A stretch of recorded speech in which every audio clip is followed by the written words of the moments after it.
When it comes to a good-looking tension, I'm going to show you just some things that you can adjust just a little bit. But before you do any adjustments of tension, just in case something doesn't look right on your seam, double check by opening up your machine and making sure that all the threads are running smoothly and through the guides. They're not linked around something. I know sometimes I get something kind of caught or double backed around it. And just double check the path all the way through your serger. Make sure your needles are at 2 different heights. Maybe if you haven't changed any needles, change those first. Do those before you start adjusting tension, especially if it really looks kind of totally out of place. If you start changing tensions and nothing happens, that is where, again, it's probably something else. Okay, common thing, let's start with the loopers. The idea is that you want the loopers to meet right along the edge, kind of the blue and the red kind of form a little chain or a link right along the edge of your fabric. That's right where you want it to be. But let's just go ahead and tighten up. Let's tighten up an upper looper. So what's going to happen is it's going to pull the red thread a little bit more to the top side.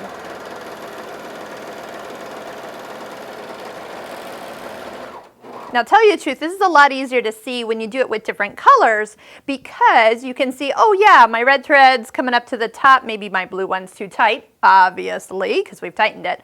But I can change this one of 2 ways. If this was at a normal tension, I could also tighten my red one to help pull it back to the other side where it should be, or back to the edge of the fabric. So when you go to tighten tensions or loosen them or adjust them, you can kind of go either way. You can loosen one, tighten in the other, and they kind of balance each other out. So here's another one that people often have. I'm going to really loosen let's just loosen one needle thread, my outside needle. And when we see the adjustment here, what's going to happen is on the back side you see these loops. We don't have that straight edge, the seam. Here's the perfect one. A little comparison, as we would normally. And what's going to happen is when we open this up, we're going to see a lot of that needle thread, which, woo, that is not what we want at all.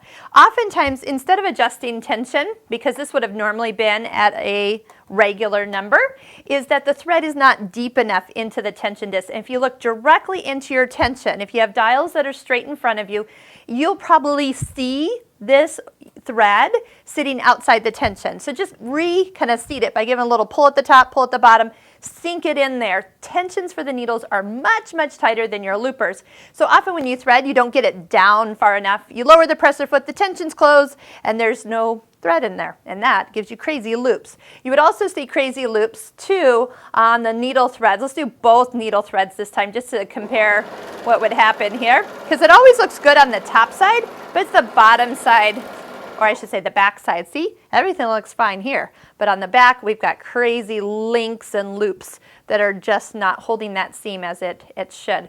So check the threading. Mostly it's more the fact that the thread is not in the tensions than the fact that the tensions are just not normal. And if you have a serger that has the dials on the front, you're going to find yourself wanting to just double check and push them all through. But for these, that's one thing nice about the lay-in threading of this machine. You really have a nice, easy way to check tensions. And also when you're going back to normal, put them all back to 4 and start fresh. Now, if your tensions, or I should say, if your threads are different weights, so let's say you're trying to use 4 pink threads because you really need it to all match, but you don't have pinks in all the same brand of thread, you're going to find yourself needing to probably adjust maybe a little bit here or there based on maybe one's a little thicker and one's a little thinner. And that's no problem at all, but you just need to have kind of that, what you're looking for on the front and on the back for a good looking stitch. That's not the good one. You want the other good one.